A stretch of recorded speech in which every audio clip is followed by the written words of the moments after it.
Congress party के नेता Sachin Pilot press conference में कहना कि ए बेरा न केंद्र सरकार जीएसटी के तनी कम कइले बा। जब जीएसटी लागू भइल रहे तब राहुल गांधी एकर नाम गब्बर सिंह टैक्स रखले रहना। 8 साल से राहुल गांधी और कांग्रेस पार्टी चिल्ला चिल्ला के बोलत रहे कि लोग लघु और बड़ी कंपनी के कामकाज के जटिल बनावे के एगो मात्र उपाय बा जौन नरेंद्र मोदी जी लागू कइना। पहले जब कांग्रेस पार्टी जीएसटी लावे के कोशिश करत रहल तब बीजेपी पूरा जोर लगा के विरोध करत रहल।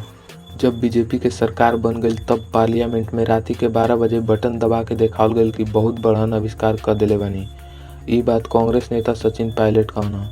उ इहो कहना कि लगभग हर आर्थिक नीति पर भाजपा यही तरह करत रहला। बिहार में आर्थिक हालत बहुत खराब बा। 10 साल पहले प्रधानमंत्री जी ई विश्वास दिलैले रहना कि चीनी उद्योग ज्यादा से ज्यादा लागी। 10 साल हो गईल सरकार उन्हीं के बा, लेकिन चीनी उद्योग नइखे लागल। लेकिन एकर जवाब देवे के केहू तैयार नइखे। सचिन पायलट कहना कि देश में अगर सबसे ज्यादा शिक्षित लोग बेरोजगार बा तो उ बिहार में बा, लेकिन बिहार के लोग के अपने ही राज्य में रोजगार नइखे मिलत। यही से पूरा देश में जाके मेहनत करके अर्थव्यवस्था के मजबूत बनावे में लागल बा। सचिन पायलट कहना कि हमार सरकार शासन में आई तो निश्चित बा कि युवा के पहला प्राथमिकता मिली। और उ